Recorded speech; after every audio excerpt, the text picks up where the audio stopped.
तो बेसिकली हम जो पढ़ रहे हैं वो क्या पढ़ रहे हैं, HTML एलिमेंट्स पढ़ रहे हैं। ठीक है, HTML एलिमेंट्स में सबसे पहला एलिमेंट आज जो हम पढ़ रहे हैं वो है हाइपरलिंक्स। ठीक है, हाइपरलिंक्स क्या होती हैं, जब हम एक पेज को दूसरे वेब पेज के साथ लिंक करते हैं, दैट इज हाइपरलिंक। ठीक है, जब भी हम लिंक बनाते हैं इसका मतलब ये है कि we are linking some page with another page. ठीक है, जैसे कि हमारी वेबसाइट के अंदर मल्टीपल पेजेस होते हैं, एक पेज नहीं होता, 2 3 4 5 6 पेजेस होते हैं। तो वो पेजेस हम किस तरह से ऐड कराते हैं, वो पेजेस हम लिंक के थ्रू उनका कनेक्शन देते हैं, उनका लिंक देते हैं हर पेज के ऊपर। जो टैग आपके पास यूज होता है उसको कहते हैं एंकर टैग। कौन सा टैग है, एंकर। ए टैग से ये स्टार्ट होता है, यानी इसका जो स्टार्टिंग है वो ए लिखते हैं, ये आपके पास टैग स्टार्ट हो जाता है। और इसके अंदर आपके पास क्या होता है, एक एट्रीब्यूट होता है जिसको कहते हैं हाइपर रेफरेंस। क्या कहते हैं, हाइपर रेफरेंस, जिसके अंदर हम वो लिंक डिफाइन करते हैं कि हमें किस जगह पर इसको भेजना है। जब भी हम इसके ऊपर माउस लेके जाते हैं तो हमारे पास कर्सर का जो कलर है वो चेंज हो जाता है। ठीक है, और आपके पास जो है कर्सर में पहले जैसे आप मूव करेंगे तो माउस का पॉइंटर आ रहा होता है। ठीक है, लेकिन जैसे ही आप लिंक पे लेके जाते हैं तो वो क्लिकेबल फॉर्म में आ जाता है। आप क्लिक करते हैं तो वो आपको जिस लिंक का आपने यहाँ पर रेफरेंस दिया होता है उस लिंक पे आपको भेज देता है। This means that clicking the link will take the user to the respective link. To specify the link pages section or link web page, attributes of the A element have to be used.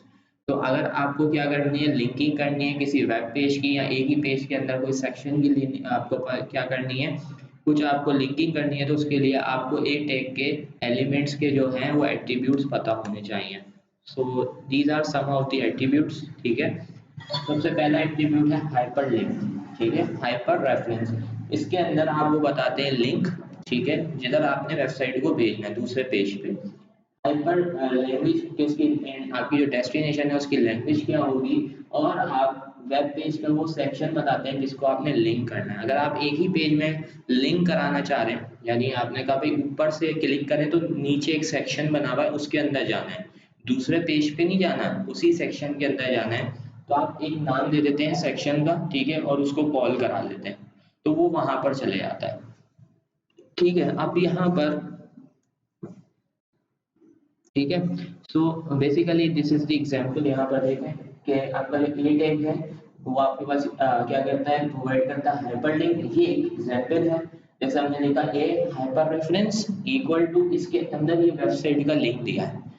मतलब अब जब मैं click करूंगा तो ये website open हो जाएगी। क्या हो जाएगी, वेबसाइट ओपन हो जाएगी। The description and reference text will serve as a hyperlink must be provided before closing the tag. मतलब देखिए यहाँ से ही हमने टैग स्टार्ट किया है ना। ठीक है, अब ये देखिए यहाँ पर आके आपने ये दे दिया, और ये भी आपके पास क्या है, कंटेनर है। ये भी क्या है, कंटेनर एलिमेंट है। तो इसकी स्टार्टिंग भी होगी और इसकी एंडिंग भी होगी, और उसके बीच में आप वो टेक्स्ट देंगे जो कि लिंक पे लिखा हुआ है। ठीक है, क्योंकि अगर कोई टेक्स्ट ही नहीं देंगे तो वो आपके पास किस किस पे लिंक बनाएगा। तो आपके ए टैग के दरमियान में जो स्टार्टिंग और एंडिंग है उसके दरमियान में कुछ टेक्स्ट लिखना होगा जिसपे वो क्लिक का आइकन आपके पास अपेयर होगा। ठीक है, हाँ बोले। उससे हम टैग देते हैं और उसके हाइपर रेफरेंस वो एट्रीब्यूट है। ठीक है, जब भी एक टैग ओपन होता है उसके बाद स्पेस देके जो चीजें लिखते हैं वो उसके एट्रीब्यूट्स कहलाते हैं। ठीक है, तो अब यहाँ पर आते हैं, तो हम फर्स्ट ऑफ ऑल एक हाइपरलिंक बनाने की कोशिश करते हैं। हमने कहा भाई ए हाइपर रेफरेंस इक्वल्स टू, ठीक है, इसके बाद यहाँ पर हमें वो पेज का नाम देना है। यहाँ से हमने टैग को करना है क्लोज, और लेट से हमने बना लिया गूगल। ठीक है, हमने लिख दिया गूगल, और यहाँ पर आके हमने दे दिया www.google.com। तो मैंने क्या लिखा है, ए टैग, उसके हाइपर रेफरेंस में, ये हाइपर रेफरेंस इसका एट्रीब्यूट है। इसके अंदर मैंने लिखा कि www.google.com पे चले जाए और टेक्स्ट पे क्या लिखा हुआ आ जाए, गूगल। तो हम इसको करते हैं यहाँ से सेव, और इसको हम करते हैं यहाँ से रन। ये हमारे पास क्लास के नाम से बनी हुई फाइल, इसको मैं दूसरी टैब में ओपन कर देता हूँ ताकि वहाँ देखिए आ रहा है, ये हमारे पास गूगल लिखा हुआ आ रहा है यहाँ पर। अब आप देखिए जब मैं इस पे क्लिक लेके जाऊंगा तो ये कर्सर चेंज हो रहा है। ठीक है, ये कर्सर जो चेंज हो रहा है इसका मतलब ये इंडिकेशन है कि यहाँ पर आकर आपके पास क्या हो रहा है कि ये लिंक बनाई है आपने, क्या बनाई है। अब मैं इस पे क्लिक करूंगा तो ये मुझे कहाँ लेके जाएगा, google.com पे लेके जाना चाहिए, बट ये लेकर नहीं जा रहा, ये लेकर नहीं जा रहा। क्यों नहीं लेके जा रहा, उसकी रीजन ये है कि आप देखें ये क्या समझ रहा है कि आपने यहाँ पर कोई फाइल दी है, क्या दी है, फाइल दी है, तो आपको यहाँ पर क्या देना होता है, www डॉट नहीं देना होता। देखिए अभी अगर अब मैं यहाँ पर लिखूँ google.com, ठीक है, तो ये आपकी लिंक होती है ऐसे करके, ये पूरी कॉपी करनी थी और ये जाके यहाँ पर हमें प्रोवाइड करनी थी, समझ रहे हैं ना ये चीज। तो आप यहाँ पर इसको करें कॉपी, ये लिंक है पूरा, और अब जाके आप करें अपने पेज को यहाँ से रिफ्रेश और अब इस पे क्लिक करें तो देखें तो गूगल आपके पास क्या हो गया, ओपन हो गया, सही है। तो ये एक छोटी सी मिस्टेक हो जाती है, स्टूडेंट्स कर देते हैं कि वो क्या करते हैं कि डायरेक्ट लिख देते हैं www.com। तो बट हमने स्टार्टिंग में डिस्कस किया था कि हम एक नेटवर्क प्रोटोकॉल पे काम कर रहे हैं HTTP, तो हमारी जो ये लिंक्स वगैरह हैं ये HTTP प्रोटोकॉल पे काम करते हैं। तो हम पूरी लिंक देंगे HTTP, उसके बाद /www और जिस भी वेबसाइट पे हमें भेजना है वहां पर। चले अब एक और लिंक बनाते हैं। हमने कल एक जो है ना एक और पेज बनाया था, ठीक है, जिसका नाम हमने रखा था क्लास 1। क्या रखा था, क्लास 1। अब हम देखते हैं कि क्लास 1 को अगर हमें पेज को लिंक करवाना है वो कैसे करवाएंगे। सो मैं यहाँ से यही लिंक कॉपी कर लेता हूँ और लेट्स पेस्ट इट, ठीक है। अब मैंने कहा भाई मुझे यहाँ पर ये तो मैंने वेबसाइट का एक्सेस दे दिया ना यहाँ पर, तो मैंने वेबसाइट दे दी, मैंने कहा मुझे वेबसाइट नहीं चाहिए, मुझे तो यहाँ पर अपनी कोई फाइल लिंक करवानी है, तो अब मैं उस फाइल का एड्रेस दूंगा, क्या दूंगा, फाइल का एड्रेस। तो सबसे पहले मैंने कहा भाई वो जो फाइल है उसके अंदर हमने पढ़ी थी फॉर्मेटिंग, क्या पढ़ी थी, फॉर्मेटिंग, और क्लास उसके फाइल का नाम था class1.html, सही है। तो ये उसका रेफरेंस हो गया हाइपर रेफरेंस, और ये आपके पास टेक्स्ट लिखा हुआ आएगा, क्या लिखा हुआ आएगा, टेक्स्ट। सो अब जाते हैं इसको हम एग्जीक्यूट करते हैं, यहाँ से देखें लिखा हुआ आ रहा है फॉर्मेटिंग। तो जब मैं फॉर्मेटिंग पे क्लिक करूंगा तो ये फॉर्मेटिंग वाला जो हमने कल एग्जाम्पल किया था जिसके अंदर हमने कुछ इस तरह की टैग्स वगैरह पढ़े थे, तो देखें वो वाली आपके पास फाइल जो है वो ओपन हो गई ओपन। तो ये आपके पास आप इस तरह से अपने लिंक्स क्रिएट कर सकते हैं वेबसाइट के अंदर, ठीक है। सो ये तो बिल्कुल सिंपल है। अभी हमने देखा कि इस तरह से हम क्या कर सकते हैं, लिंक्स वगैरह क्रिएट कर सकते हैं, ठीक है। उसके बाद यहाँ पर आते हैं, यहाँ पर एक और एट्रीब्यूट होता है टारगेट, ठीक है। What does target attribute define, target attribute ये डिफाइन करता है कि आपके पास आपने जो लिंक बनाई है उसको कहाँ पर ओपन करना है, कहाँ पर ओपन करना है। लेट्स से अगर आपको एक नई विंडो, अभी मैं क्लिक करता हूँ उसी पेज के ऊपर वो लिंक ओपन हो जाती है, ठीक है ना, मतलब मैं क्लिक करता हूँ उसी पेज पे क्या हो जाती है, वो लिंक ओपन हो जाती है। ये है सेल्फ, क्या है, सेल्फ, यानी बाय डिफॉल्ट सेल्फ आपके पास एट्रीब्यूट अप्लाइड हुआ होता है। अगर आपको चेंज करना है तो आपका एट्रीब्यूट का नाम है टारगेट, क्या है, टारगेट, और उसकी ये 3 वैल्यूज होती हैं। First one is the blank, self and top, ठीक है। अंडरस्कोर ब्लैंक में अगर आप देंगे तो आपके पास जो लिंक पे आप क्लिक करेंगे वो नेक्स्ट विंडो में ओपन होगी, नेक्स्ट टैब के अंदर ओपन होगी, उस टैब में नहीं होगी, नेक्स्ट टैब में ओपन होगी। सेल्फ देंगे तो सेल्फ तो डिफॉल्ट वही काम करेगा। फिर एक आपके पास आता है आपके पास टॉप, ठीक है, यानी अगर आपने कोई फ्रेम वगैरह बनाया हुआ है तो उस फ्रेम के अंदर अगर लिंक है और अगर आपने टॉप यूज किया होगा तो वो उसके ऊपर आएगा, पूरे पेज के ऊपर नहीं आएगा, उस पर्टिकुलर एरिया के अंदर आपके पास डिस्प्ले हो जाएगा। सो हम यहाँ चलते हैं और इसको अप्लाई करके देखते हैं, ठीक है। अच्छा फ्रेम जो है मैंने आपको फ्रेम तो पढ़ाया नहीं है और फ्रेम आजकल हम पढ़ते भी नहीं है, जस्ट मैं आपको कॉन्सेप्ट दे दूंगा फिर भी, बट इतना फ्रेम को हम ज़्यादा डीपली पढ़ते नहीं है, उसको स्किप ही करें क्योंकि आजकल उस पर काम होता ही नहीं है, ठीक है। सो हम यहाँ पे 2 एट्रीब्यूट्स को डिस्कस करेंगे। सेल्फ तो हमें पता ही है, तो सबसे पहले यहाँ पर आके लिखेंगे टारगेट, क्या लिखेंगे, और टारगेट हम देते हैं अंडरस्कोर ब्लैंक, वैल्यू क्या दे दी उसकी, अंडरस्कोर ब्लैंक। इसको करते हैं सेव, किसके अंदर, ये देखें ए टैग ओपन हुआ, ये पहला एट्रीब्यूट, स्पेस देके दूसरा एट्रीब्यूट,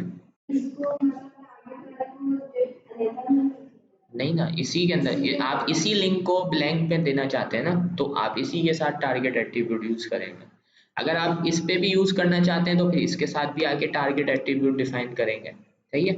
लास्ट क्लास में मैंने ये डिफाइन किया था what is an attribute. Attribute defines the property of an tag. ठीक है, मतलब कुछ टैग्स होते हैं जिनकी डिफरेंट प्रॉपर्टीज होती हैं। जैसे कि आपने कहा भाई लिंक, क्योंकि हाइपर लिंक तभी काम करेगा जब तक आप लिंक देंगे उसको, वरना तो काम नहीं करेगा। तो वो इसका एट्रीब्यूट, उसकी वो प्रॉपर्टी है हाइपर रेफरेंस। इसी तरीके से एक प्रॉपर्टी इसकी क्या है, एट्रीब्यूट क्या है, टारगेट। ठीक है। हाइपर लैंग्वेज, ये आपके पास जो है ये भी इसकी एक एट्रीब्यूट है। तो डिफरेंट एट्रीब्यूट्स ये डिफाइन करते हैं कि वो आप उसमें क्या चेंजेस अप्लाई करना चाह रहे हैं। तो बाय डिफॉल्ट नेचर क्या थी, सेल्फ, और मैंने यहाँ पे क्या अप्लाई किया हुआ है, ब्लैंक। अच्छा, मैं ऊपर वाले पे सेल्फ अप्लाई कर देता हूँ। ठीक है, तो हम दोनों का जो भी बिहेवियर है वो चेक कर लेंगे, अंडरस्कोर सेल्फ। ठीक है। अब आते हैं यहाँ पर और इसको हम बैक जाते हैं, रिफ्रेश करते हैं। गूगल पे हमने क्या लगाया, सेल्फ, इस पे क्लिक करते हैं तो दिस इज द सेल्फ। ठीक है। और फॉर्मेटिंग पे हमने क्या लगाया, ब्लैंक। तो वो एक नई टैब में जाके ओपन हो गया, वो टैब अपनी जगह है। ये क्या हुआ, जितनी दफा मैं क्लिक करूंगा हर दफा ये नई टैब में उस लिंक को ओपन करता रहेगा। सो ये बेसिकली आपके पास डिफरेंस है टारगेट एट्रीब्यूट की वैल्यूज के अंदर, सेल्फ और ब्लैंक के दरमियान। क्लियर हुआ ये। हमारे पास ये जो अभी हमने पढ़ा है टारगेट एट्रीब्यूट, टारगेट एट्रीब्यूट के बाद हमारे पास आता है यहाँ पे एब्सोल्यूट और रिलेटिव पाथ। अच्छा, इसको समझने की बहुत ज़रूरत है क्योंकि इसी में कंफ्यूजन रहती है। So what are absolute path, जब आप लिंक के अंदर हाइपर रेफरेंस के अंदर कंप्लीट एड्रेस देते हैं किसी भी लोकेशन का, दैट इज एब्सोल्यूट पाथ। जब आपने वेबसाइट को आपने लिंक दिया था तो आपने उसका कंप्लीट एड्रेस दिया था कि आपने कहा भाई HTTPS, ठीक है, www.google.com, तो ये आपका हो जाता है एब्सोल्यूट पाथ। और what is the relative path, relative path is like कि जब आपके पास वो फाइल या वो जो फाइल्स वगैरह वो सेम फोल्डर में मौजूद हो, कहाँ पर मौजूद हो, सेम फोल्डर में, तो वो आपके पास क्या होता है, रिलेटिव पाथ। और रिलेटिव पाथ में सिर्फ आप फाइल का क्या दे देते हैं, नेम दे देते हैं। ठीक है। ये ऐसा ही है कि अगर जैसे कि मैं आपको जानता हूँ, ठीक है, तो मैं आपको बता दूंगा भाई मेरे घर आ जाना, तो दैट इज रिलेटिव, क्योंकि आपको मेरा एड्रेस, मुझे जानते हो, मेरा घर भी पता होगा, तो सिर्फ मैंने आपको क्या रेफरेंस दिया कि मेरे घर आ जाना। ठीक है। बट आप एक नए पर्सन है जिसको मेरा घर नहीं पता, तो मैं उसको कंप्लीट एड्रेस डिफाइन करूंगा। उसको मैं क्या डिफाइन करूंगा, कंप्लीट एड्रेस। तो अगर एक फाइल सेम फोल्डर में मौजूद है तो हमें रिलेटिव पाथ यूज करने होते हैं। क्या यूज करने होते हैं, और अगर हमारे पास एक फाइल दूसरी लोकेशन पे मौजूद है, यानी हमने काम किया सी ड्राइव में और फाइल है डी ड्राइव में, ई ड्राइव में, तो फिर हमारे पास क्या यूज होते हैं, एब्सोल्यूट पाथ यूज होते हैं। क्या यूज होते हैं, एब्सोल्यूट पाथ। तो वहां पर हम देंगे इसका एब्सोल्यूट पाथ। क्लियर हो रही है चीज के, अगर हमें क्या करना है, अगर हमें किसी फाइल को एक्सेस करना है तो फिर हम क्या करेंगे, एब्सोल्यूट पाथ देंगे अगर किसी और लोकेशन से, और अगर हमें एक्सेस करना है विद इन दैट फोल्डर फिर हम यूज क्या करेंगे, फिर हम रिलेटिव पाथ यूज करेंगे। अभी हम कौन सा पाथ यूज कर रहे हैं, लास्ट में हमने रिलेटिव किया था क्योंकि क्लास 1 जो थी हमारे पास वो कौन से फोल्डर में थे, उसी फोल्डर में थी। ठीक है। तो वो उसी फोल्डर में थी तो मैंने जाके सिर्फ क्या लिख दिया, class1.html। अगर ये class 1 की फाइल मौजूद होती किसी और ड्राइव में या किसी और फोल्डर में तो मुझे उसका कंप्लीट एड्रेस प्रोवाइड करना होता, और जब मैं उसका कंप्लीट एड्रेस प्रोवाइड करता तभी वो लिंक ओपन होती। ठीक है, अदरवाइज वो लिंक ओपन नहीं होती। तो ये चीज़ क्लियर कर लें। ठीक है। चलें अब हम आते हैं, इसको भी थोड़ा सा डिस्कस कर लेते हैं कि किस तरह से करेंगे। So basically this is the relative path. ठीक है। अब मैं क्या करता हूँ, मैं यहाँ पर आके एक और लिंक बनाता हूँ, कॉपी करता हूँ उसको और यहाँ पर आके पेस्ट करता हूँ, और मैंने जाके यहाँ पर बोला कि भाई यहाँ पर हम एक फाइल यूज़ करेंगे इसको रिलेटिव पाथ की मदद से। तो मैं इधर नाम दे देता हूँ Ctrl+Z करके, यहाँ से मैंने कह दिया रिलेटिव, क्या कर दिया, ठीक है। और उसके बाद ये जो फाइल मेरे पास यहाँ पर मौजूद है class 1, ठीक है, इसको कॉपी करता हूँ मैं जाकर ई ड्राइव में। कहाँ कॉपी कर दिया मैंने इसको, ई ड्राइव में। अब मैं ई ड्राइव का एड्रेस उठाऊंगा, यहाँ से कॉपी करूंगा और मैं आऊंगा यहाँ पर और मैंने कहा ई ड्राइव के अंदर फाइल मौजूद है class1.html। सही है, तो ये आपके पास कहलाता है एब्सोल्यूट पाथ, ठीक है। और अगर यही फाइल किसी और फोल्डर में होती, जैसे सॉफ्टवेयर में जाकर ACDC के अंदर जाके, तो फिर आप यहाँ से ये कंप्लीट पाथ निकालते, उसके बाद एक बैकस्लैश देते और उसके बाद उस फाइल का नेम लिख देते। तो this is the absolute path, ठीक है। और ये हमें यहाँ पर एब्सोल्यूट लिखना था, रिलेटिव तो ऊपर वाला है ना हमारे पास, ठीक है। तो ये होगा हमारा एब्सोल्यूट। ये एग्जाम्पल है एब्सोल्यूट पाथ की, और इससे प्रीवियस वाली एग्जाम्पल किसकी है, रिलेटिव पाथ की। चलें इसको रन करके देखते हैं।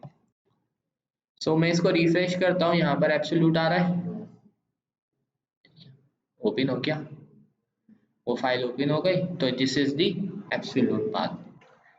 अच्छा, एक और चीज आपको ये देखनी है यहाँ पर, एक और चीज ये है कि आप देखें जो भी लिंक को हम एक दफा विजिट कर लेते हैं उसका कलर क्या हो जाता है, पर्पल हो जाता है। क्या हो जाता है, पर्पल हो जाता है। और फर्स्ट टाइम क्या होता है, लिंक का कलर ब्लू होता है, ठीक है। जब एक बार वो विजिट हो जाती है तो वो क्या हो जाती है, उसका कलर पर्पल हो जाता है। Hyperlinks to other content types. हम हाइपरलिंक के ऊपर देखें, आपने देखा होगा वेबसाइट्स के ऊपर डाउनलोड के लिंक्स आते हैं, ठीक है। या इमेज डाउनलोड का ऑप्शन आता है, वो किस तरह से आता है, वो भी हाइपरलिंक से ही आता है।